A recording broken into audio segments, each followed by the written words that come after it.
დასავლურებით ის არის მილენიალი, მე კი ნუგლის შოშიაშვილი გახლავართ. ეს არის მეორე ნაწილი, ჩვენ საუბრობთ ძველ ქართლზე, ვალერი ვაშაკიძესთან ერთად, ვაგრძელებთ საუბარს და წინა გადაცემაში უკვე ვისაუბრებთ ბრინჯაოს ხანის კრიზისზე, იმ პერიოდზე სანამდე მოვიდოდა აზო და ფარნავაზი. აი ახლა უკვე გავაგრძელოთ უკვე ქართლის სამეფოს წარმოქმნიდან დავიწყოთ საუბარი, გავაგრძელოთ აზოზე საუბარი და ჩვენ ვიცით რომ აზო არის არიან ქართლიდან. სად არის ეს არიან ქართლი? იყო ბევრი მოსაზრება ამასთან დაკავშირებით, უმრავლესი ბევრი ისტორიკოსი ფიქრობს რომ ეს არის დღევანდელი თურქეთის ტერიტორია, ხო? თუმცა არსებობს კიდე სხვა ვერსიების მსმენია, მაგრამ ფაქტია რომ ეს ქართლის ცხოვრების მიხედვით ის ქართველია, ხო? ქართველი გამოდის. მოქცევა ქართლისა ის მიხედვით არის ქართველი. კი ბატონო. რამდენად შეიძლება ვივარაუდოთ, აი თქვენ წინა გადაცემაზე თქვით რომ აქ იყო აქემენიანთა სასახლე, რამდენად შეიძლება ვივარაუდოთ რომ ეს არის აქემენიანთა ყოფილი ესეთი მაღალჩინოსანი, რომელიც ალექსანდრე მაკედონელის დროს გადავიდა ალექსანდრე მაკედონელის მხარეს და გადაწყვიტა რომ მთელი ეს აღმოსავლეთ საქართველო დაეკავებინა. ხო, ასე შორს ვერ წავალ. ასე შორს ვერ წავალ. ჩვენ ორი წყარო გვაქვს აზო ფარნავაზის შესახებ. ერთი არის მოქცევაი ქართლისაი, რომლის შედგენის თარიღზეც სხვადასხვა მოსაზრებებია გამოთქმული და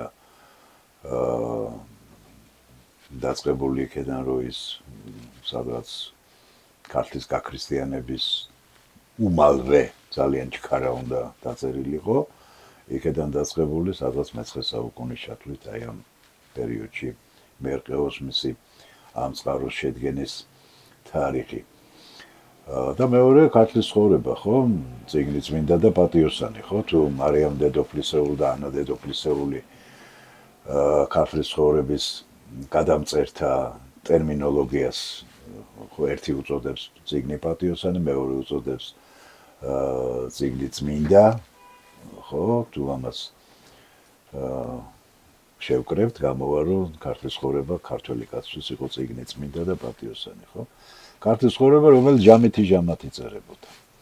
რაც შეეხება ფარნავაზისა და აზოს შესახებ ქართლის ცხოვრების მონათხრობს, ბატონი ზაზა ალექსიძე ფიქრობდა, რომ აი ეს ჯამითი ჟამათ აღწერილი ისტორია, ჩვენი სამშობლოს ისტორია უძველესი დროიდან მოკიდებული, გარკვეულწილად უკვე არსებულ წერილობით წყაროებზე და ზეპირ ტრადიციების გათვალისწინებით, რა თქმა უნდა, იქმნებოდა. და ის ფიქრობს, რომ ფარნავაზის ცხოვრება დამოუკიდებელი თხზულება უნდა ყოფილიყო, რომელიც შემდეგ რედაქტორმა მცირედ გადააკეთა და შეიტანა მთლიანად, ესე იგი, ქართლის ცხოვრებაში. ჩვენ წინა საუბრისას აღვნიშნეთ, რომ უკვე გვიამბრინჯაო ადრერკინის ხანაში აღმოსავლეთ საქართველოს ტერიტორიაზე არაერთი პოლიტიკური გაერთიანება არსებობს. რა გვაძლევს ამის საფუძველს? მე ერთ მაგალითს მოვიტან, რომ მაყურებელმა და მსმენელმა უკეთ გაიგოს, რას გულისხმობ ჩემს წინარე გამოთქმულ მოსაზრებაში. კახეთის არქეოლოგიურმა ექსპედიციამ, რომელსაც ბატონი კიაზო ფიცხელაური, რაც გარდაცვლილი ბატონი კიაზო ფიცხელაური ხელმძღვანელობდა, კახურ სატევრებზე, ბრინჯაოს სატევრებზე დაკვირვებით გამოყო 3 ტიპი სატევრებისა. და რაც მთავარია, ეს 3 ტიპი გარკვეულ გეოგრაფიულ რეგიონში იყო გავრცელებული. თანამედროვე კახეთის ტერიტორიაზე. მაგრამ თანამედროვე კახეთი მოიცავდა ისტორიულ კახეთს, ისტორიულ კუხეთს და ისტორიულ ჰერეთს, ხო? კუხეთის თქვათ, ბევრმა არ იცის, ეს არის ქვემო ქართლისა და კახეთის თანამედროვე კახეთის ტერიტორია. ხო, მთლიანად არა, რა თქმა უნდა, ესე იგი, კახეთი ეს იყო ფაქტობრივად არაქსა და იორშორის მოქცეული, ოღონდ შუა წელამდე მოქცეული ტერიტორია, მის სამხრეთით იყო კუხეთი და შემდეგ აღმოსავლეთით იყო ჰერეთი. ხო, ეხლა როდესაც ლეონ ტიმბროველი მოდი ასე ვთქვათ, ხო, ქართლის ცხოვრების რედაქტორ გადამწერი, ხო? რომელსაც ხანდახან ავტორსაც უწოდებენ. იძლევა კახეთის, მუხეთის და ჰერეთის საზღვრებს. აი ეს სამი ტიპის სატევრები ფაქტობრივად აი იმ რეგიონებში ჯდება, რომელიც ფარავდა ისტორიულ კახეთს, ისტორიულ მუხეთს და ისტორიულ ჰერეთს.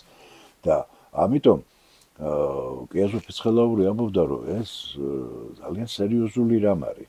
იმიტომ რომ შეხედეთ, ესე იგი ერთი ტიპის იარაღი გარკვეულ სამ რეგიონში. ხო არ ნიშნავს ეს იმას, რომ კახეთი, კუხეთი და ჰერეთი, ისტორიული კახეთი, კუხეთი და ჰერეთი, ეს უკვე გარკვეულწილად გარკვეული პოლიტიკური გაერთიანებები იყო. აი ასეთი გაერთიანებებით დაფარული იყო მთელი აღმოსავლეთი საქართველო. ყანჩაეთის განძი, წინწყაროს განძი, რომელიც მე-6-მე-4 საუკუნეებით თარიღდება, ხო? ეს იმის მანიშნებელია, რომ ესე იგი სოციალური დაშრევება ისეთ მაღალ დონეზე არის წასული, რომ ესენი პატარ-პატარა სახელმწიფოებია, ესმით პატარ-პატარა სახელმწიფოები.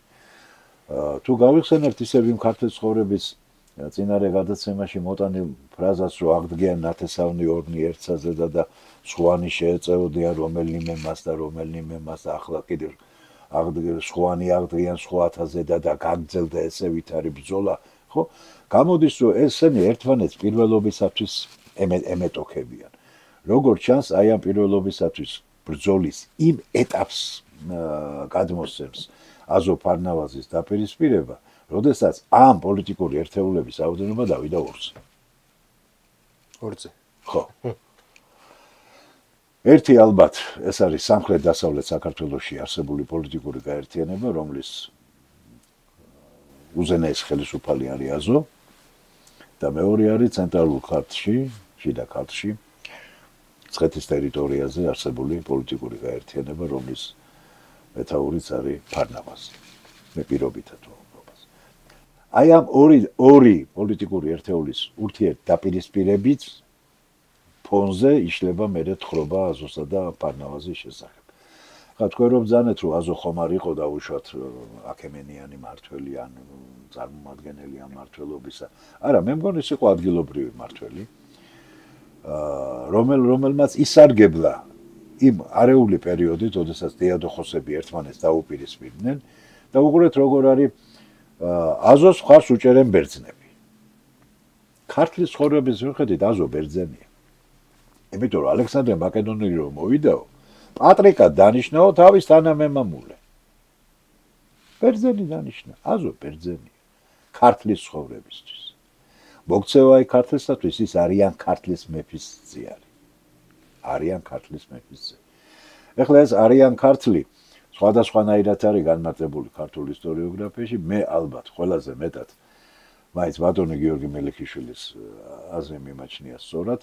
არიან ქართლი, ანუ ირანის ქართლი, არიანა, ირანია, ხო? ანუ აღმოსავლეთ. ანუ ის ტერიტორიები, რომელიც თავის დროზე აქემენიანთა ირანის იმპერიის შემადგენლობაში შედიოდა. ანუ მე-18 და მე-19 სატრაპები, რომელიც ფაქტობრივად მოიცავდა ისტორიული საქართველოს სამხრეთ და სამხრეთ-დასავლეთ ნაწილს.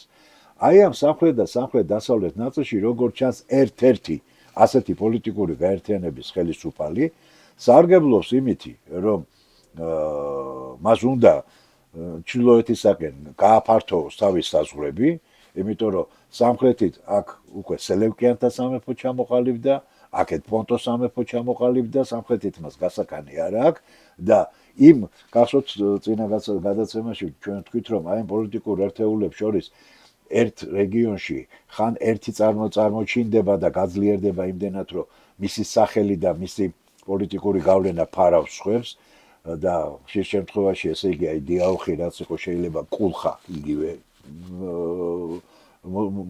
იგივე ტერიტორიებს და შესაძლოა გაცილებით მეტსაც ფარავდა და იწყება დაპირისპირება და ვინ უნდა დაეხმაროს მას, ვინ უნდა დაეხმაროს უცხო ძალა. ამიტომ ქართლის ცხოვრების ავტორისათვის რადგანაც მას ბერძნები ეხმარებიან, ის ბერძენია. მტერია. ბერძნებისაგან ხელდასმული კაცია, ამიტომ ბერძენია. ხოლო მეორე წყაროსათვის რომელმაც ძალიან კარგად იცი საიდანაც არის წარმომავლობით, მან იცის რომ ის არ არის ბერძენი. ის არიან ქართლიდან არის. ანუ ქართლის იმ ნაწილიდან არის, რომელიც ოდესღაც აქემენიანთა იმპერიის შემადგენლობაში შედიოდა. ცოტა გავასწრებ მოვლენებს. იმ პერიოდისთვის სულ ცოტა ხნის წინ მაშინ. ხო, იმ დროისათვის ხო ცოტა ხნის წინ. ცოტათი გავასწრებ მოვლენებს, ოდესაც აზო დამარცხდა, სად გაიქცა, ხო არ გამახსენებთ? კლარჯეთში გაიქცა. ვაპატიეთ, მაგრამ ტერი ოდესაც მარცხდება, გარბის თავის სამშობლოში, ხო? სადაც მეტი დასაყრდენი აქვს, სადაც მისი მოსახლეობა არის ძირითადი, სადაც თავის ციხესიმაგრეები აქვს და ლოიალური მოსახლეობა. რა თქმა უნდა. კლარჯეთში გაიქცა. საბოლოო ბრძოლა სად მოხდა? არტანში ხდება ბრძოლა და არტანში მოიკლა აზო. და როგორც კი აზო მოიკლა, ფარნავაზმა იმ წუთში კლარჯეთი დაიკავა. ესე იგი შემთხვევითი არ არის ესა, რომ კლარჯეთი, არტანი და ის სამხრეთ-დასავლეთ საქართველოში ვითარდება ეს მოვლენები. ეხლა უყურეთ რა ხდება. ფანტასტიკურად ჯდება იმ სოფლიო პოლიტიკაში აი ამ ორი ქართული მე დავარქმევდი ქართულს, თუმცა ეს არ არის ქართული, ახლა იმ გაგებით დღეს რო ხმარობთ, მაგრამ ორი ქართველური პოლიტიკური წარმონაქმნის ბედი. როგორც კი ესე იგი აზო მოდის და იკავებს მცხეთას და ის სასტიკად ექცევა ადგილობრივ მოსახლეობას, ეს ასეც უნდა ყოფილიყო, იქ არის ნათქვამი, რომ ამოხოცა ესე იგი ვინც წინააღმდეგობა გაუწია 15 წლის ზემო ასაკის მოსახლეობა მამაკაცები გაჟლიტა. კლასიკური ტირანია. არა, ხო, კლასიკური ტირანია, რომელიც დამახასიათებელი იყო იმ პერიოდისათვის. ახლა ერთი წუთით წარმოიდგინეთ რა. იმ დროს აიყვანეთ ტყვეთ მაგალითად მამაკაცები რა. ხა მამაკაცებს იმ შეიარაღების პირობებში, იმაში რამდენი ადამიანი უნდა დაუყენო, მეთვალყურეთ, რომ ჯამთელი სრულწლოვანი მამაკაცები, ესე იგი დაგემორჩილონ და ყველაფერი ისე გააკეთონ, როგორც საჭიროა, ხო? ყველისთვის გინდა იმისთვის რომ დაგემორჩილოს, ხო? შეიარაღება ისეთ დონეზე არ არის ყოველ შემთხვევაში, რომ ერთმა ადამიანმა 200 და 500 ადამიანი აკონტროლოს, ხო და თუ ახლა ერთი დარაჯი ერთკაც დაუდგა, მაშინ რა მომგებიანია ასეთი ტყვე. ამიტომ ტყვეეთ ვინ მიყავდათ? ძირითადად ქალები და ბავშვები, ხო? რომ ესენი ქალები მხევლებად, ბავშვები შინამოსამსახურებად, რომლებიც იქვე იზრდებოდნენ და რომლებსაც ამუშავებდნენ რა და შემდეგ ისინი იზრდებოდნენ უკვე ლოიალურად იმ საზოგადოების მიმართ, სადაც მოხდებოდნენ, ხო? ესე იგი, აი ასე იქცევა აზო რა.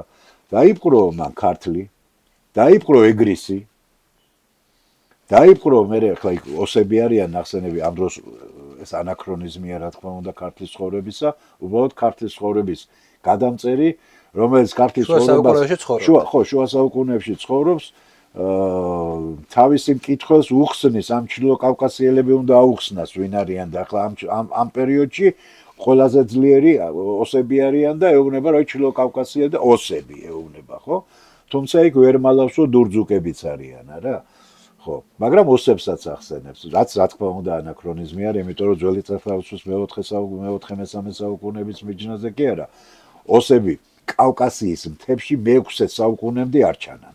სანამ ჰუნები არ მოვიდნენ და ველებიდან და კავკასიის პირეთის ველებიდან მთებში არ შემორეკეს, მანამდე ოსებს მთებში რა უნდათ? ისინი მომთაბარეები იყვნენ, ალანების შთამომავლები, ადგილობრივი ტომების შთამომავლები, რომლებიც იმ ტერიტორიაზე მომთაბარეობდნენ, ხო?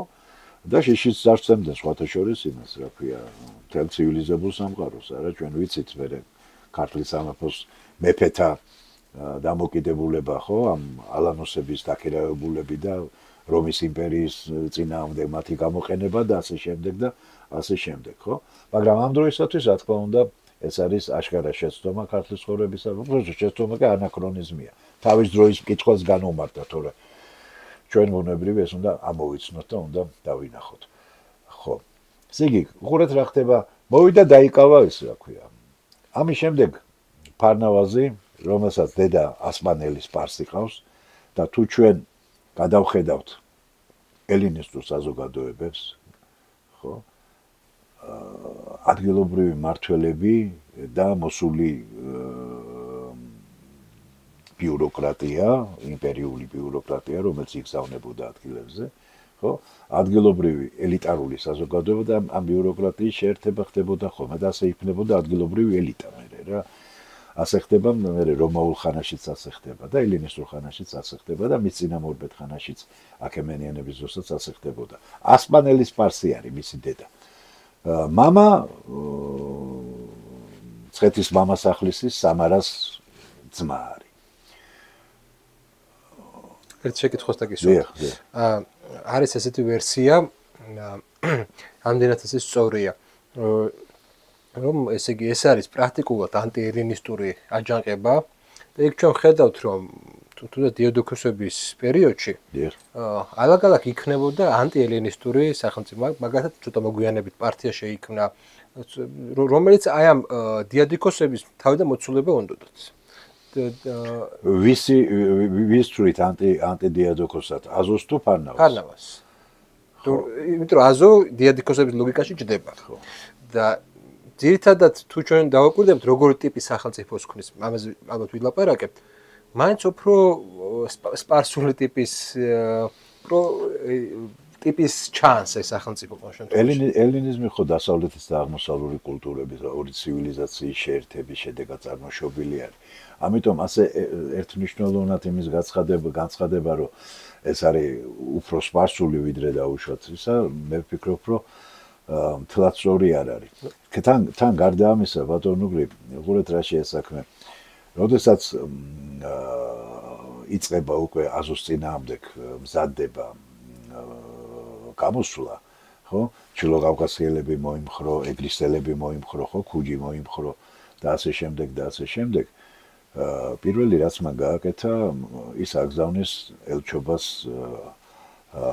ან ასურასტანის, ანუ სირიის სელევკიანთა სახელმწიფოში აგზავნის ელჩობას და მეფემან ანტიოქოს ასურასტანისამ წარმოსცა გვირგვინი და უწოდა შვილათვისად, ესე იგი მიიღო ეს ძღვენი, რომელიც ფარნავაზმა გაუგზავნა და მე რატო ვთქვი, რომ აი ეს აზოფარნავაზის დაპირისპირება კარგად ჯდება მეთქი იმდროინდელი ეპოქის სულში, უყურეთ, პონტოს სამეფო და ნუ მაგაზეც სხვადასხვა მოსაზრება, რომელ ელინისტურ სახელმწიფოში იგულისხმებიან ბერძნები, მაგრამ ქართული საისტორიო ტრადიციის მიხედვით ბერძნები ესენი ყოველთვის იყვნენ ბიზანტიელები და პონტოელები რა.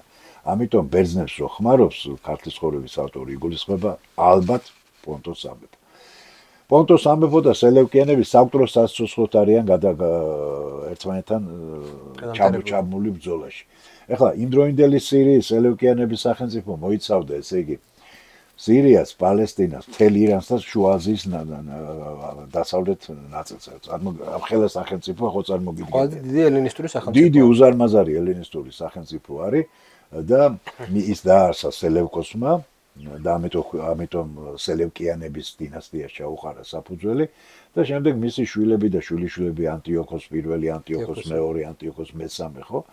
და აქედან გადადის ქალაქი ანტიოქიაც. ხო, რა თქმა უნდა, ხო. და აი ამ ანტიოქოსთან აგზავნის, ესე იგი, ის ფარნავაზი ელჩობას და რას თავაზობს? უყურეთ რა შეესაქმე. ამ დროს სელევკიანების სირია თანამედროვე დღევანდელი სომხეთის ტერიტორიას ფლობს. ანუ გამოდის რა, რომ აზო, რომელიც პონტოელებისაგან არის მხარდაჭერილი და იკავებს სამხრეთ-დასავლეთ საქართველოს და თვითონ არის იკავებს ცენტრალურ ქართლსაც, ფაქტობრივად გამოდის თუ ჩრდილოეთიდან სირიის სელევკიანების სამეფოს მტრულად განწყობილი სახელმწიფო ჩამოუყალიბდა. მისი სამტრო სასიცოცხლოდ გადამტერებული მტრის მომხრე არის ეს, იმიტომ რომ იმ მტრის ძალით არის მოსული, აგზის და მის პოლიტიკას ატარებს. ამიტომ ანტიოქოსისათვის სასიცოცხლოდ მნიშვნელოვანია, რომ ჩრდილოეთიდან საზღვარი კონდეს დაცული და თუ ის მხარს დაუჭერს ფარნავას, მაშინ და ფარნავაზი გაიმარჯვებს, მაშინ ფარნავაზი იქნება მისი მოკავშირე, ჩრდილოეთის საზღვარი იქნება აბსოლუტურად უსაფრთხო და დაცული. ეხლა ერთ რამეზე მინდა ყურადღება გავამახვილო. ძველ აღმოსავლეთში ტერმინები მამა, შვილი, მონა ეს არ არის მარტო დაუშვათ აგნატური მამა-შვილი დაუშვათ ნაცსაობის გამომხატველი ტერმინები არ არის. ამაში ძალიან დიდი სოციალური და პოლიტიკური დატვირთვა დევს. მაგალითად, ასურეთის მეფე ძველი აღმოსავლეთის ისტორიიდან რო ავიღოთ მაგალითები, როცა ეგვიპტის ფარაონს წერილს წერს, ის წერს ჩემს ძმას. ანუ, როდესაც მიმართვა არის ძმაო, ჩემო ძმაო. ხო? აქ არის თანაბარი, თანასწორი სახელმწიფო. თანასწორი ძალის მქონე ხელმწიფოებს შორის ურთიერთობა. როდესაც არის ლაპარაკი შვილზე, შვილი არის ნებაყოფლობით ქვეშევრდომობაში შესული. ნებაყოფლობით ქვეშევრდომობაში შესული. როცა ლაპარაკი არის მონაზე, ეს არის ძალით დაპყრობილი. და ძველ აღმოსავლეთის ისტორიაში არის ესეთი მაგალითები, ერთხელ ერთი იუდეველთა მეფე კაკადნიერდა და აღარ მახსოვს ბაბილონის მეფეს მიწერა რომ ძმაო იმან ლაშქარი დაძრა, მე ეს ბიბლიაშიც არის აღწერილი მეფეთა წიგნებში და ცოცხლად გააძრო ტყავი და უთხრა რომ მე შენი ძმა არა ვარ, შენ ჩემი მონა ხარ და ასე არ უნდა მომმართო. ესე იგი წარმოგედგინეთ როგორ დიდი ყურადღება ექცეოდა ამ დიპლომატიურ ეტიკეტს. ამიტომ ქართლის ცხოვრების ავტორის მიერ ნათქვამი რომ წარმოსცა გვირგვინი და უწოდა შვილად თვისად, ეს იმას ნიშნავს რომ მან თავის ფარველობის კალთა გადააფარა ფარნავას და გარდა ამისა თავის დაპყრობილ სომხეთშიო სომეხ ერისთავებს უბრძანაო დაეხმარეთ ფარნავასო. ანუ ფარნავაზმა მოიმხრო ქუჯი, მოიმხრო ჩრდილო კავკასიელები და ამ დროს როგორ ჩანს ყველაზე ძლიერები არიან ნახები, ანუ დურძუკები, ესენი არიან დღევანდელი ჩეჩენი ინგუშების წინაპრები. მოიმხრო ისინი და პლუს ამას მას დაეხმარნენ სომეხი ერისთავებიც. ნუ ქართლის ცხოვრების ტერმინოლოგია ხმარო ერისთავები, ანუ სომეხი წარჩინებულები თავიანთი ლაშქრით დაუდგნენ მხარში ფარნავას. აი ამ დაპირისპირებაში უკვე ფარნავაზმა გაიმარჯვა ფარნავაზმა, შემდეგ მან ანძიაძორა და ეკლეცი მოაოხრა, ანუ ის ტერიტორიები, რომელიც პონტოს სამეფოს შემადგენლობაშია, ანუ აჩვენა ერთგულება სელევკიანების ხელმწიფეს და ამის შემდეგ ფარნავაზი ბორჭმით დაჯდა მცხეთაში დახძე და უშიში იქმნაო ყოველ მტერთაგანო, იმიტომ რომ იმ დროინდელი ახლო აღმოსავლეთის, ხო, სმენას რო განომარტოთ ახლო აღმოსავლეთი, ეს არის ტერიტორია ხმელთაშუა, შავ, კასპიის ზღვასა და ზღვებსა და ინდოეთის ოკეანეს შორის. ეს არის ახლო აღმოსავლეთი. და აი ეს ახლო აღმოსავლეთში ერთ-ერთი უძლიერესი სახელმწიფოს ფარველობის ქვეშ შევიდა, ასრულებს მის ნებას, მის პოლიტიკურ ნებას ასრულებს, საზღვრების განმტკიცებას იწყებს და აყალიბებს უკვე სრულფასოვან ერთიან ქართლის სამეფოს. არა იმას იმ დაქუცმაცებულს. ხა რატო ვამბობ რომ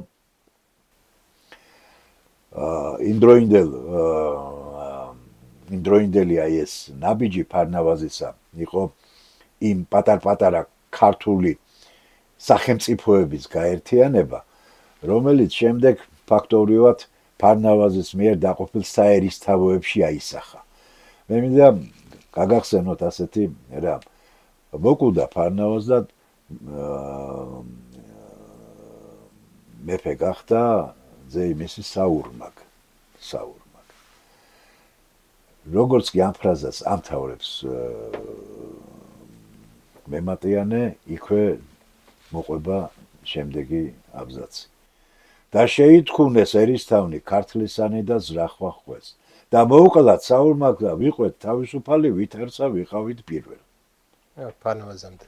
მესმით, ესე იგი, ხო, ესე იგი, ძლიერი ხელისუფალი, რომელსაც მოახერხა ამათი გაერთიანება. აღარ არის. ახლა თუ ქართლის ცხოვრებას დაუჯერებთ, 67 წელი იმეფაო, ხო? 67 წელი. მე ვილაპარაკოთ კიდე ქვეყანა როგორ დაალაგა და შიგნით რა რეფორმები გაატარა, ხო, ფარნავაზმა. და მე საზღვრებსაც შევეხოთ. ქართლის იმდროინდელი ქართლის საზღვრებს. ხო? როგორც კი ეს გარდაიცვალა, ახალი მისი მემკვიდრე ავიდა ტახტზე, იმ წუთშივე კვილი მოუსინჯეს. და იძულებული არის საურმაგი გადავიდეს დურძუკეთში, ანუ შილო კავკასიაში. იქედან გადმოიყვანოს დაქირავებული ლაშქარი და ასე განიმტკიცოს ტახტი. მაგრამ მე უყურეთ რა ხდება. საურმაგზე არის საუბარი და შემდეგ წერია. და ერთგულად მსახურებდა მეფესა ასურასტანისასა. ანუ საგარეო პოლიტიკური კურსი, რომელიც ფარნავაზმა აიღო, ის არ შეუცვლია. იმიტომ რომ ის შორშტურეტელი კაცია, მან ძალიან კარგად იცის, რომ ირგვლივ არსებულ იმ პოლიტიკურ მორევში, იმ პოლიტიკურ დაპირისპირებაში, რომელიც იმ დროს არსებობს და ეს ბრძოლა გრძელდება, ხო? მას თუ ძლიერი მფარველი არ ეყოლება, მას გაცრისავენ. ამიტომაც მთელი მესამე საუკუნე, ძველი წათაღრცხვის მესამე საუკუნე, ქართლის სამეფო უძლიერეს სახელმწიფოა კავკასიაში. კავკასიის უძლიერეს სახელმწიფოა ქართლის სამეფო. მოკვდა საურმაგი და დაჯდა მეფე ძეიმისი მირვან. და რა წერია? იგივე ერთგულად მსახურებდა მეფესა ასურასტანისასა. მეფე ხდება ფარნაჯომი, მეოთხე მეფე. და წერია, რომ დაესრულა მეფობა ანტიოქოსს. ეს რა პერიოდია, იცით უკვე? რომი რო იწყებს აღმოსავლეთით გაფართოებას და 190 წელს მაგნესიასთან ბრძოლაში რო გაანადგურა სელევკიანების სირიის სახელმწიფო და დამთავრდა ქართლის ცხოვრების ძლიერებაც, გაძლიერდა სომხეთი და წაართვა ტერიტორია. აი ერთი დაუბრუნდეთ ერთი მომენტია, ისა ფარნავაზის ესე განძის პოვნის მითი. ეს მითი ხდება კიროსთანაც მოგვიანებითაც თემურლენგის პოულობს. ფარნავაზის სიზმარი შესწავლილია, ეს არის ირანული აღმოსავლური მოტივები, ყოველი ესე იგი დინასტიის დამფუძნებელი სწორედ აი ამ საბურველში არის გახვეული, რომ უნდა იპოვოს განძი, უნდა მზემ გამოიყვანოს რაღაც თავგადასავლები, იმიტომ რომ ის ხომ ამქვეყნეული არ არის. ის არის დამფუძნებელი, ის არის უფალი, მამა უფალი არის. ეს არის პოლითეისტური სამყარო, ეს არ არის მონოთეისტური სამყარო. ხო, რა თქმა უნდა. პოლითეისტური სამყაროში, ანუ ეს ღმერთი არის, ცოცხალი ღმერთი არის, ერთ-ერთი ღვთაებათაგანია თუ ერთ-ერთი ღმერთი თავათაც არის, იმიტომ რომ როდესაც ფარნავაზი დაკრძალეს, ამ დროს ხო ქართველებიო პატივსცემდნო მზესა, მთოვარესა და ვარსკვლავთა ხუთთა და ყველაზე დიდი სალოცავი იყო ფარნავაზის საფლავი. ის ქართლოსის საფლავი. მე როგორც ვიცი, ქართლოსის საფლავზე აღიმართა მერე არმაზის კერპი, დიახ. ეხლა უყურეთ რა ხდება რა. ერთი-ორი სიტყვაც რომ არმაზის კერპზე ხო, არმაზის კერპი მე ვფიქრობ, რომ სინკრეტული ღვთაება არის, მასში არის როგორც აღმოსავლური როგორც სპარსული, ასევე ხეთური, ეს არ არის ერთმნიშვნელოვნად სპარსული, ახურამაზდა და რაღაცა ნამდვილად, იმიტომ რომ როდესაც შენ ქმნი სახელმწიფოს, შენ არ შეიძლება შენი იდეოლოგია მთლიანად იმ ქვეყნის იდეოლოგიას დააფუძნო, რომელიც ცოტა ხნის წინ შენი დამპყრობელი იყო. ამიტომ რაღაც ელემენტები მას აქვს, რა თქმა უნდა, აღმოსავლური, მაგრამ ეს არის როგორც ელინისტურ სამყაროში მიღებული იყო სინკრეტული აღმოსავლური და დასავლური და რა თქმა უნდა არის ადგილობრივი კულტის ნიშნებიც. ანუ ეს ნამდვილად, ესე იგი, შერწყმული ღვთაება არის მასში სპარსულიც, არის ელინისტურიც და არის ქართულიც. მაგრამ თავარი რა არის ახლა? უყურეთ, ჩვენ ვიცით ასეთი რამ, რომ ფარნავაზმა არმაზი აღმართა გაცისა და გაიმს შორის. მან კი არ დაანგრია გაცის და გაიმის კერპები. ახლა ამას სხვადასხვა ახსნა აქვს. მეც ამაქვს ამისი ჩემეული ახსნა. ჩემეული ახსნა რა არის, უყურეთ. ეს კერპები ხო მოტანილი კერპებია. ეს ხო არიან ქართლიდან მოტანილი კერპებია. არიან ქართლის უფალი აზო ბრძოლაში მოკლეს. ფიზიკურად გაანადგურა. მაგრამ მან არ გაანადგურა ის კერპები და მამ კერპებს გაცი და გაიმი და ამ კერპებს შორის აღმართა თავისი კერპი. ამითი მან ხაზი გაუსვა იმ სიმბოლურ ერთიანობას. ქართველების. ხო, დავარქვათ ქართველები, თუმცა ალბათ უფრო ქართველური ხალხების რა, ქართველური ეთნოსების სიმბოლურ ერთიანობას. იდეოლოგიურადაც გაუსვა ხაზი. არა მარტო ფიზიკურად, რომ მან გაანადგურა, ძალა გამოიყენა, დაიპყრო, ხო, დალაშქრა ის კლარჯეთი, ძალით შევიდა იქ. ნებით არ ხდება ასეთი რამეები. საერთოდ სახელმწიფოს წარმოშობა დაპყრობის გარეშე, ძალის გარეშე წარმოუდგენელი რამ არის რა. ასე ხდებოდა ყველგან. ეხლა ზოგიერთს გონ ეხლა როდესაც მე ამას ვამბობ, რომ ეს ძალა გულისხმობს მაინც და მაინც 100,000-ობით ადამიანს გაჟლეტას. არა, მაგრამ თუნდაც ძალის დემონსტრირება. ეხლა აქედან რომ მიადგებოდა 10,000-იანი მაგალითად პირობითად ლაშქარი და იმან იცოდა, რომ 2,000 კაცზე მეც ვერ გამოიყვანდა, დაუხრიდა თავს და აღიარებდა მის ქვეშევრდომობას, ხო? მაგრამ ძალის დემონსტრირება, ძალის გამოყენება ეს არის აუცილებელი პირობა. და აი ფარნავაზის მიერ არმაზის კერპის აღმართვით არა მარტო ის შექმნა რომ ესე იგი ამით ხაზი რას გაუსვა რომ ყველა ქართველური მოდგმის ხალხს შენი ღმერთი ყავს შენი ღმერთი ყავს მე ამას ხელს არ ვახლებ მაგრამ ჩვენ კიდევ ერთი საერთო ღმერთი ყავს ეს შენი ღმერთები რჩებიან თქვენი ღმერთები რჩებიან მე ხელს არ ვახლებ ამას აინინა და აინინა კაცი კაინი ზადენი ამას მე ხელს არ ვახლებ მაგრამ ეს საერთო ღმერთია ანუ მან ძალიან კარგად იცოდა რომ როგორც ჩანს საერთოდ ასეთი ადამიანები ასეთი პასიონარული ადამიანები ესენი ჭვიანები არიან ხო მამაცებიც არიან ჭვიანებიც არიან და ყველაფერი ხო მან ძალიან კარგად იცოდა რომ მაშინ როგორი დიდი მნიშვნელობა ექნებოდა იმას რომ კი ბატონო შენ ღმერთზე ილოცე მაგრამ ამ საერთო ღმერთზეც უნდა ვილოცოთ ყველამ ერთად ეს შესაძლოა ელინისტური ეპოქისთვის დამახასიათებელი რა თქმა უნდა ხო ამიტომ აი წაღარას გვებძანეთ ესე იგი ანტიელინისტური არ არის ესა მაგრამ კიდევ ერთხელ ვიმეორებ ჭკვიანი ხელისუფალი რას ნიშნავს მან ძალიან კარგად გამოიყენა დაპირისპირება იმ ელინისტურ სამყაროში არსებული დაპირისპირება სათავისოდ გამოიყენა სათავისოდ და ახლა როდესაც ლაპარაკი არის შენი ხალხის ერთგულ ხელისუფლებაზე, ხო? დიახაც შენი ხალხის ინტერესებიდან უნდა გამოხვიდე და ასე იყო ყველა ეპოქაში და ყველა წარმატებული ხელისუფალი სწორედ ასე აკეთებდა რა. თორე სხვის ჭკუაზე და სხვის დუდუგზე რომ ეცეკვა, მაშინ ბუნებრივია ის უნდა ყოფილიყო მაშინ მეორე აზო. ხო? აი ხლა როცა ლაპარაკი არის მაგალითად იმაზე, რომ რას აკეთებს ფარნავაზ. რას აკეთებს ფარნავაზ. ერთი მინდა გკითხოთ თვითონ არმაზზე. მოგვიანებით იგივე ტექსტში არის ესეთი მომენტი, როდესაც ნინო შემოდის, ის ხედავს, რომ ბავშვებს წირავდნენ. ესე შთაბეჭდილება მაქვს, რომ დემონიზებულია უკვე მოგვიანებით და ნაკლებად სავარაუდო, რომ ეგ რიტუალი ყოფილიყო. იცით რა არის, როდესაც არის ადამიანთა მსხვერპლ შეწირვა, არქეოლოგიურად გარკვეულწილად ეს დასტურდება ხოლმე რა. მსგავსი რამ ისტორიულ საქართველოს ტერიტორიაზე არქეოლოგიურად აღმოჩენილი არის.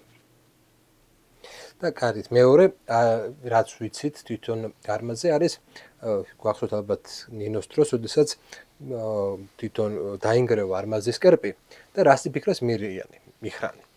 ის ფიქრებს, რომ ესა შურისძიება. ის ქრისტიანულ ღმერთზე არ იფიქრებს და ერთ-ერთი არგუმენტი მე რამდენადაც მახსოვს იყო ის, რომ იმ დროს სპარსეთში წყალდიდობა მოხდარა, ხო? და ეს მიაჩნია, რომ ეს არმაზის გაკეთებულია. აქედან გამომდინარე შეიძლება ვიფიქროთ, რომ რაღაცა წყლის სტიქიასთან დაკავშირებული თუ რა არა მე მგონი მეომარია მეომარი ღვთაება კი მეომარი ღვთაება არის ალბათ მაინც იმ საზოგადოებაში რომელსაც ახლა ჩვენ ვლაპარაკობთ რა თქმა უნდა ბუნების მოვლენებს უდიდესი ჩვენ ვილაპარაკეთ წინა გადაცემაში ძალიან დიდი მნიშვნელობა ჰქონდა და მაგრამ მაინც სამხედრო ბელადის სამხედრო მეთაურის პიროვნებას, რომელიც სარდალია, რომელიც წინ მიუძღვის ლაშქარს და რომელიც არის მებრძოლი, ესეც მებრძოლი ღვთაება, ჩემი აზრით. კი ბატონო, მაგით რელიგიაზე დავასრულოთ და გადავიდეთ უკვე აი ჩემთვის რაც საინტერესოა, იქნება ერთიანი ქართლის სახელმწიფო. ტიპოლოგიურად ახლა ესე გვასწავლიდნენ, რომ ეს სატრაპიების მსგავსად შექმნა საერისთავო. სპარსთა დარად მოაწყო. სპარსთა ბატონო გრი ჩემზე უკეთ მოგეხსენება თქვენ სახელმწიფოს წარმოშობის თეორიები. ამ თეორიებში ყოველთვის ისტორია მეცნიერება არსებობს კანონზომიერებები. პერუში სახელმწიფოს წარმოშობა შეიძლება რაღაც მიზეზმა შეუწყოს ხელი ან ესა თუ ის მიზეზი იყოს წარმართველი პერუსათვის და უშუალოდ ეგვიპტეში სხვა, შუამდინარეთში სხვა, საქართველოში სხვა, მაგრამ ეს კანონზომიერებები არსებობს.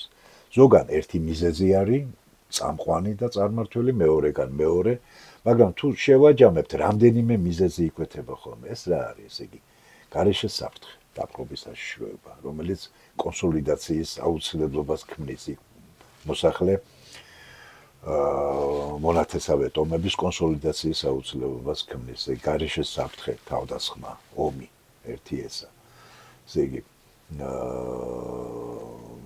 გეოგრაფიული გარემო და გეოგრაფიული გარემოს მნიშვნელობა.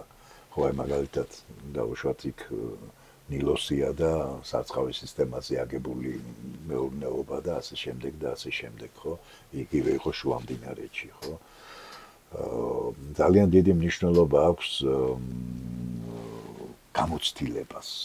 გამოცდილებას, მეზობელი ხალხების ცოდნის აღებას და ხა როდესაც ჩვენს გვერდში იყო აქემენიანთა ირენე, ჩვენს გვერდში არის სელევკიანთა სამეფო, რომელიც იმ ტრადიციის გამგზელებელი იყო. სხვათა შორის, როდესაც ალექსანდრე მაკედონელზე ლაპარაკობდნენ, ბრაიანი იყო ეგეთი ძალიან ცნობილი მეცნიერი, მან თქვა, რომ ალექსანდრე იყო უკანასკნელი აქემენიანია. დარიუს მესამე კი არა, ალექსანდრე იყო, იმიტომ რომ ალექსანდრე ყველაფერი ისე დატოვა, როგორც აქემენიანთა ირანში იყო, ის სატრაპიებიც დატოვა, უბრალოდ თავისი ერთგულები ჩაანაცვლა, ან დარიუს რო უღალატეს და ამან რომ შეუნდოდა რომ მიიღო, ისევ ის ხალხი დატოვა. არაფერი არ შეუცვლია, ვერ მოასწრო შეცვლა. ვერ მოასწრო. ესეც უნდა ვთქვათ, რომ აქემენიანების სიამდვილეში იყო ორი მეფე. და დარიუსი იყო ქურუმი, რომელმაც მიიღო ეს და ეს ტრადიცია რომ შეიძლება მიიღო, ეგაც ჩვეულებრივი. ხო, ესე ჩვეულებრივი ამბავი იყო, ხო, თან არ დაცავდა, ხო? რო ყოფილიყო შესაძლოა მე რაღაცა ისეთი გონების და ისეთი გაქანების კაცი იყო, შესაძლოა რაღაც სხვა მოეგონებინა, მაგრამ ნუ ასე მოინდომა, ხო? და დატოვა ყველაფერი. სანამ ცოცხალი იყო, ყველაფერი ხელუხლებლად დატოვა. ხო, და რატო დავიწყე ეგ ლაპარაკი? ქართულ ცხოვრებაში პირდაპირ წერია, რომ სპარსთა დარად მოაწყო. ანუ იქ თუ სატრაპია იყო, აქ ქართული სინამდვილიდან გამომდინარე საერისთავოები დაარქვა. ხო? ეს 8 საერისთავო და 1 სასპასპეტო შექმნა, ხო? და ეს შეკეთ აერისთავიზე ის მაინტერესებს. რომ ფარნავაზის პერიოდის ერისთავი ცოტა სხვა რა თქმა უნდა. სხვა არის ვიდრე შუა საუკუნოვანი ერისთავი. თვითონ აი რა შეიძლება ყოფილიყო შუა ფარნავაზის დროინდელი ერი და მისი თავი. ანუ ერი ესა მეომართა კლასი. არა, ერი ეს არის ხალხი და ძველ ქართულში ერი არის ხალხი და ჯარი. თანაბრად, ხალხი ჯარი. ან ის მამაკაცი, ვისაც იარაღის ტარების და იბრძვის. თავისუფალი კაცი. თანაბრად აღნიშნავს ხალხს და ჯარს, ხო? თავისუფალი, რა თქმა უნდა. არა თავისუფალი არა. დამორჩილებული მეთემე ეს არ არის, აქვია. ერი არ არის. ჯარი არ არის. ხო, ჯარად ვერ აღიქმება. წეგან მოგახსენებდით, ეხლაც მინდა ვთქვა, ფაქტობრივად ფარნავაზმა აი 8 საერისთავოთი იმის de facto აღიარება მოახდინა, რომ ეს 8-ვე ოდესღაც როგორც ჩანს გარკვეულწილად დამოუკიდებელ პოლიტიკურ ერთეულებს წარმოადგენდა. უბრალოდ ის ელიტარული ნაწილი მან დატოვა სათავეში, ოღონდ უთხრა, რომ შენ კი აღარ უფალი კი აღარ ხარ, შენ უფალი კი არ ხარ, არამედ შენ ხარ ჩემი მოხელე ერისთავი. ამიტომაც მოხდა მე მისი სიკვდილის შემდეგ იმავე წუთს ერისთავი შეითქმენ მეთქი რომ თქვი, საურმაგსოა უჯანყდნენ. ფაქტობრივად ესენი ადგილობრივი ელიტის წარმომადგენლები არიან, ადგილობრივი წარჩინებულები არიან, რომელებმაც ცნეს ფარნავაზის უზენაესი ხელისუფლება. ქვემოთ უკვე მერე იყვნენ ციხისთავნი, ხევისთავნი და ასე შემდეგ და ასე შემდეგ რა. ხო? სპასალარნი და ის რა ქვია. ანუ ფაქტობრივად კლასიკური სახის სახელმწიფოს აშენებს, ეგ ადმინისტრაციულ-ტერიტორიული დაყოფას აკეთებს, იერარქიულად ცენტრალური მმართველობა და ადგილობრივი მმართველობა უკვე გამოკვეთილი არის. საზღვრები უაღრესად საინტერესოა. ესე იგი მე გითხარით, რომ ხანდახან არის ხოლმე კი, მაგრამ რა ვიცით ამ დროინდელი საჯერეთი ძალიან კარგად ვიცით თავად ლეონტის მიხედვით რა. იმიტომ რომ თუ ივანე ჯავახიშვილი თუ რაღაც ისტორიულ ფაქტებთან დაკავშირებით დიდ უნდობლობას უცხადებდა გეოგრაფიული და ისტორიული გეოგრაფიის, საისტორიო გეოგრაფიის თვალსაზრისით უაღრესად სანდოთ მიაჩნდა ქართლის ცხოვრებაში დაცული ტრადიცია, როგორც ბატონ ივანეს, ისე ნიკო ბერძენიშვილს, ისე გიორგი მელიქიშვილს, ისე დავით მუსხელიშვილს, ამაზე არ კამათობენ რა. ეხლა თავი დავანებოთ ქართულ წყაროებს. ესე იგი, გაძლიერებულმა სომხეთმაო იბერიას ჩამოაჭრავო, ხო, ეს ჩემი მოგონილი ხო არ არის? ძველი და ახალი წელთაღრიცხვების მიჯნის ავტორი სტრაბონი წერს ამაზე. რა ჩამოაჭრავო? პარიადრეს კალთები, ხორძენე და გოგარენე. ესე იგი, თუ ჩამოაჭრა ნიშნავს, რომ ეს ოდესღაც იბერიის შემადგენლობაში იყო. ესე იგი, პარიადრეს კალთები ეს არის გვიანდელი ბასიანი და ვანანდი. ანუ ტყვარსა და არაქსის შორის მოქცეული, ტყვის სათავეებსა და არაქსის შორის მოქცეული ტერიტორია, რაც არის ბასიანი და ვანანდი, ეს თურმე ყოფილა ქართლის სამეფოს შემადგენლობაში და მერე ჩამოუჭრია არტაქსიას, ანუ არტაშეს პირველს, ხო? ეს ხდება 199 წელს ავიდა ტახტზე არტაშეს პირველი, დიდი არმენიის მეფე და იმან ჩამოაჭრა. ეს შეკითხვა სომხეთზე, დიდი არმენიის მასშტაბელი ელიტა. ოღონდ დიდს რო ვამბობ, არა. ესენი ადგილობრივია, ადგილობრივი, იმიტომ რომ ჯერ კიდევ აქემენიანების დროს იქ არმენების აჯანყებაზე და ეს არმენები ესენი ელიტა პოლიტიკური ელიტა კი პოლიტიკური ელიტა და თვითონ არტაშეს პირველიც, რომელიც არმენიის მეფე დაირქვა, თორე ის იყო სარდალი. სარდალი იყო იმისი ანტიოქოს მესამის სარდალი იყო, რომელიც დიდ არმენიას განაგებდა.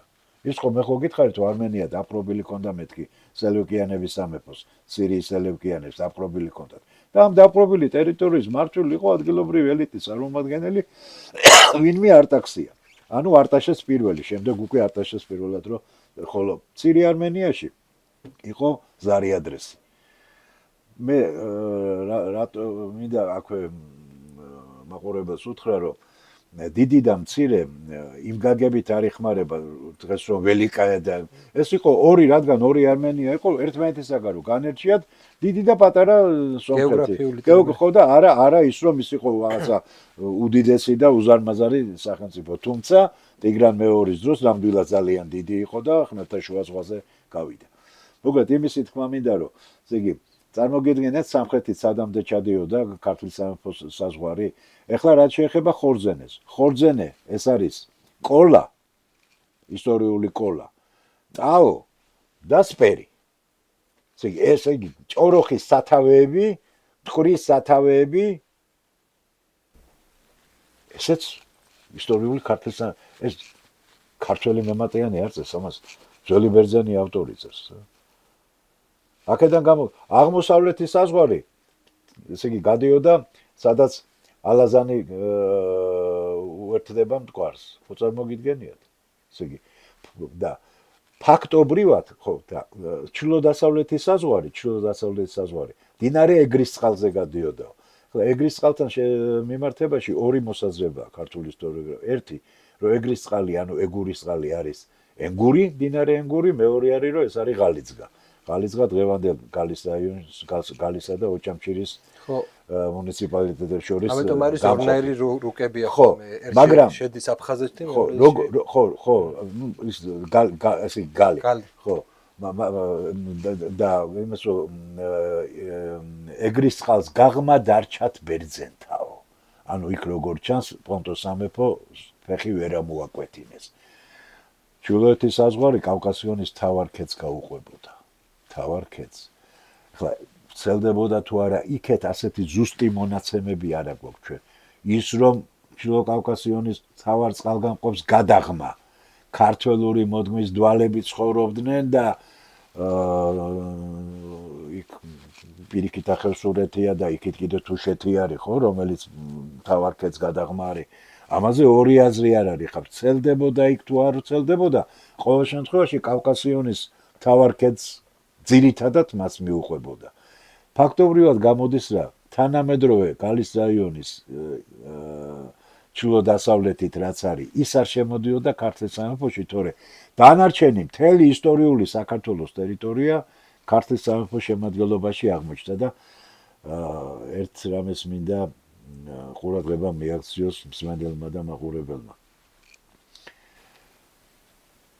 როდესაც სახელმწიფო ტერიტორიაზე ვლაპარაკობთ, უდიდესი მნიშვნელობა ჰქონდა იმას, რომ მთელი მე-13 საუკუნის განმავლობაში, ესე იგი, აი ამ ქართული მოდღმის ხალხებმა, რომლებიც ერთ სახელმწიფოში გაერთიანდნენ, ერთ სახელმწიფოში იცხოვრეს, ერთ საზღვრებში იცხოვრეს, ერთი ტკივილით, ერთი გამარჯვებით, ერთი სიხარულით, ერთი ამას იმდენად დიდი იყო საფუძველი, რომ ეს სახელმწიფო პოლიტიკური ტერიტორია ეროვნულ სახელმწიფოებრივ ტერიტორიად იქცა, გესმით? და მთელი ჩვენი ისტორიის განმავლობაში ფაქტობრივად მოუგზავნა ცოდნა იმის შესახებ, რომ ეს ქართული მიწაა.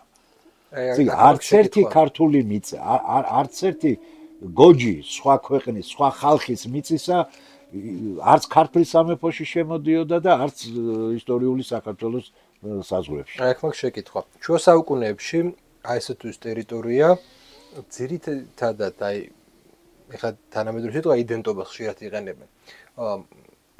მის ესე იგი ქართულ იდენტობას განსაზღვრავდა რელიგიური ეკლესია შუა საუკუნეებში. და შესაბამისად იყო რაღაცა ინსტიტუცია, რომელიც ამ ყველაფერს აგვარებდა.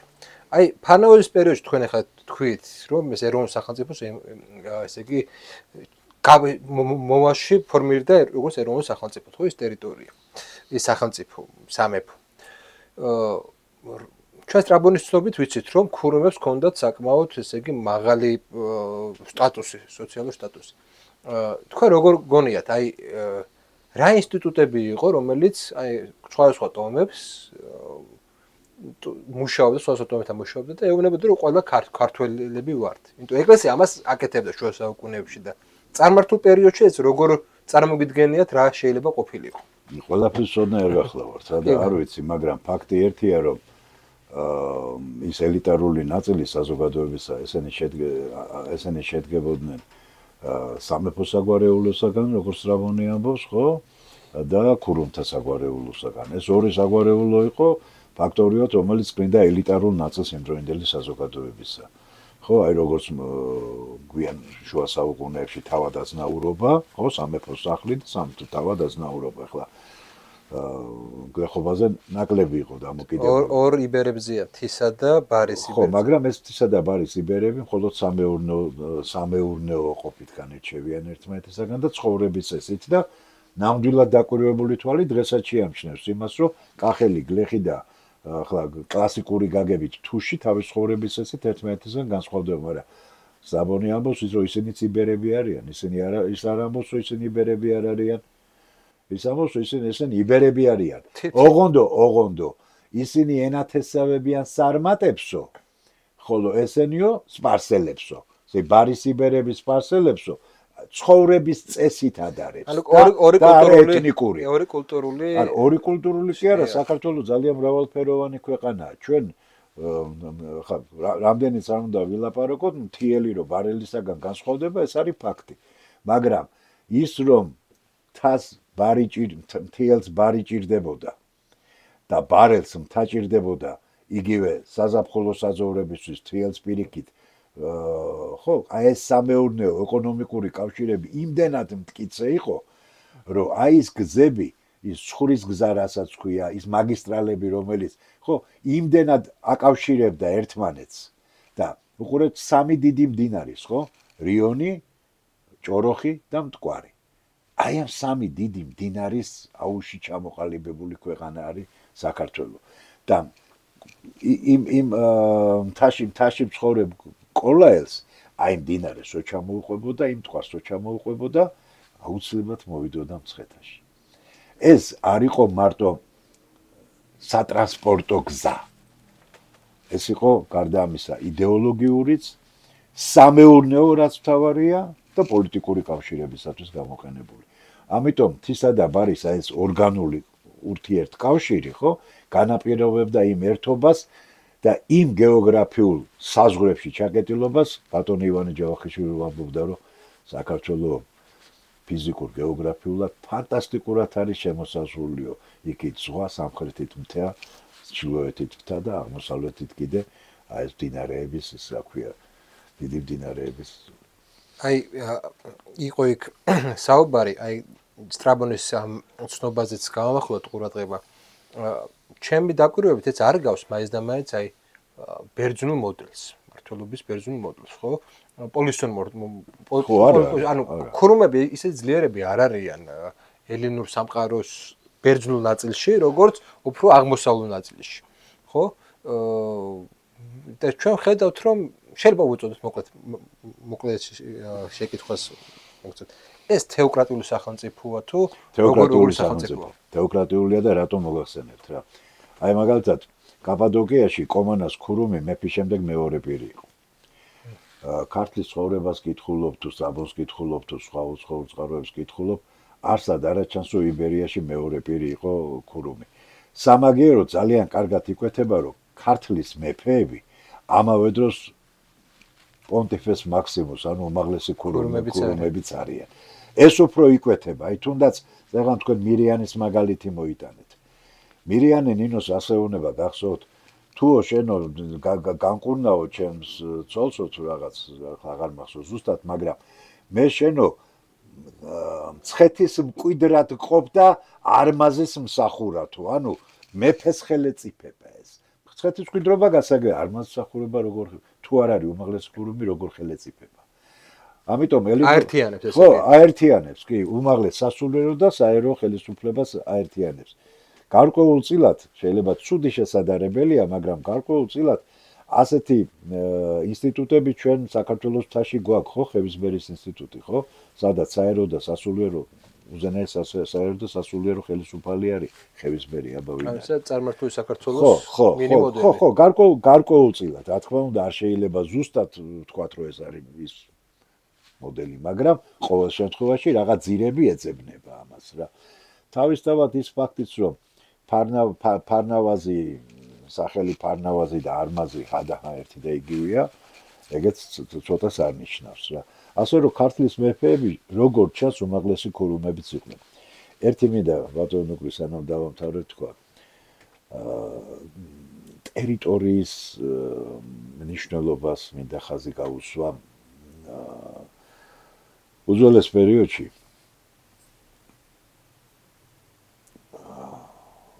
აი რასაც ჩვენ ახლა იდენტობას ვეძახით დღეს ხო აი ამ იდენტობის ჩამოსაყალიბებლად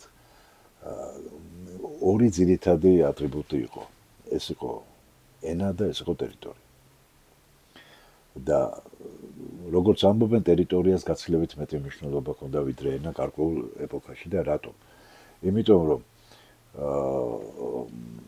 გარშემოსაზღვრულობა და აღქმა იმისა რომ ეს არის ჩემი ტერიტორია ხო ანუ შინა ქართული შინა რაც არის რაც განსხვავდება გარესაგან რაც არის ბერძნული კოსმოსი და განსხვავდება ქაოსისაგან ხო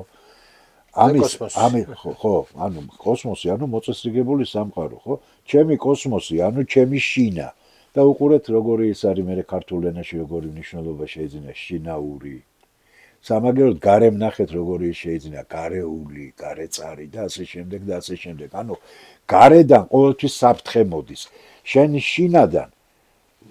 შინა უწესრიგებულია იქ უფროსი უმცროსი ყველაფერი დალაგებულია ყველაფერი განსაზღვრულია ყველაფერი გამოკვეთილია ყველაფერი ცხადია ამას დაცვა ჭირდება და ყველა ცოცხალი ორგანიზმი თავის საცხოვრის ტერიტორიას შემოფარგლავს ასე იყვნენ ადამიანებიც ჩვენ წინაპარს ვერ წარმოედგინა სხვანაირად რო წარმოედგინა მაშინ გაიქცეოდა წავიდოდა აიხრებოდა აქედან და მე მინდა ერთი მაგალითი მოვიტანო და ამეთი ალბათ თავის შეიძლება გადავაცილე კიდევაც უკაცრავად თუ ასე გამოვიდა ერთი ამბავია მოთხრობილი ხა იმ ამბავზე ყურადღებას არ გავამახვილებ მოკლედ ქართლის მეფეებმა ფარსმან და კაოსმა დაკარგეს ტერიტორიები გაძლიერდაო მეფე იარვან და წარიღო წუნდა და ახალქალაქი ვერა მოიძიეს საზღვარი მეფეთა ქართლისათა ფარსმან და კაოს და მე საოცარი ფრაზა არის რომელიც არ შეიძლება ნორმალურ ადამიანს გულგრილს ტოვებდეს და აღესრულენ წუხარებასა შინათიც ესე იგი ის რომ დაიცვეს თავიანთი ქვეყნის საზღვარი და ტერიტორია მისდაც მტერმა, ეს გახდა ისეთი დიდი მწუხარების მიზეზი, რომელსაც მათი გარდაცვალება გამოიწვია, ესმით. აღესრულნენ მწუხარებასა შინადიძსა. გადის ცოტა დრო და აზორგ და არმაზელმა ქართლის მეფეებმა დაიბრუნეს ეს ტერიტორიები და წერია აღესრულნენ ნუგეშის ცემულნი დიდად. ამიტომ ქართლის სამეფოს ჩამოყალიბება საქართველოს ისტორიაში არის უმნიშვნელოვანესი მოვლენა. ასეთი ნიშანსვეტები ჩვენ ისტორიაში არის კიდევ მოქცევა ჩვენი ერის ქრისტიანობაზე ერთიანი დიდი ფეოდალური საქართველოს შექმნა ხო მე-13-12 საუკუნეების ქართულ მეფეთა და დიდ მოღვაწეთა მიერ მეტი შეიძლება არ შეედაროს რამე საქართველოს ისტორიაში აი ამ მოვლენასაც ფარნავაზის მიერ ქართლის სამეფოს შექმნა ქვია.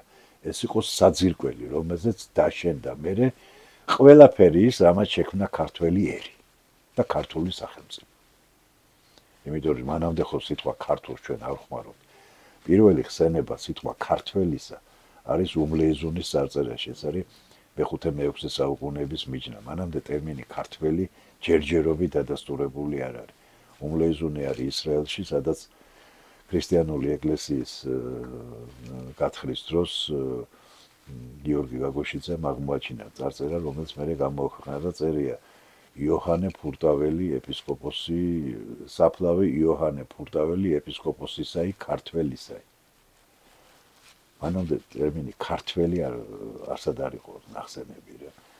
ხო და აი ეს ყველაფერი დაეფუძნა იმას, რასაც ფარნავაზის მიერ ერთიანი ქართლის სამეფოს ჩამოყალიბება ქვია. ორმესი მადლობა. ყველა ქართველმა უნდა იცოდეს საქართველოს ისტორია. ეს არის ის ფუნდამენტი, რაზეც ჩვენი მეხსიერება დგას, რაზეც ჩვენი ეროვნული ცნობიერება დგას და რასაც ებრძოდნენ საუკუნეების განმავლობაში და ჩვენ ვიბრძოდით იმისთვის, რომ ჩვენი ისტორია ქონოდა. დღესაც საჭიროა რომ მივხედოთ მას. დამეთანხმება ბატონი ვალერი, რომ დღეს არ არის ისტორიული მეცნიერება მთლად კარგ მდგომარეობაში, მათ შორის მთელი რიგი პრობლემები აქვს ინსტიტუტებს, რომელიც ამ საკითხზე მუშაობს, იქნება ეს ისტორიის ინსტიტუტი, იქნება ეს უნივერსიტეტი და პირველი სახელმწიფო, რაზეც უნდა იზრუნოს, ეს არის გაძლიერება საკუთარი წარსულის და გაძლიერება შეიძლება მხოლოდ მაშინ, როდესაც ხელს უწყობ ამ მეცნიერებას. ისტორია არის ერთ-ერთი მთავარი მეცნიერება ყველა საზოგადოებისთვის. ძლიერი საზოგადოება ნიშნავს ისეთ საზოგადოებას, რომელიც ზრუნავს საკუთარ ისტორიას. მოკლედ გავეცნოთ ამას, დაწერეთ კომენტარები, აუცილებლად გავმართოთ დისკუსია ამაზე და შევეცადოთ ყველამ ჩვენგანმა, რომ რაღაცნაირად წვლილი შევიტანოთ იმაში, რომ რაღაცნაირად მობრუნდეს ყველაფერი და ისტორია როგორც მეცნიერება იყოს ერთ-ერთი წამყვანი ჩვენ საზოგადოებაში. მადლობა ყურადღებისთვის, მომავალ შეხვედრამდე.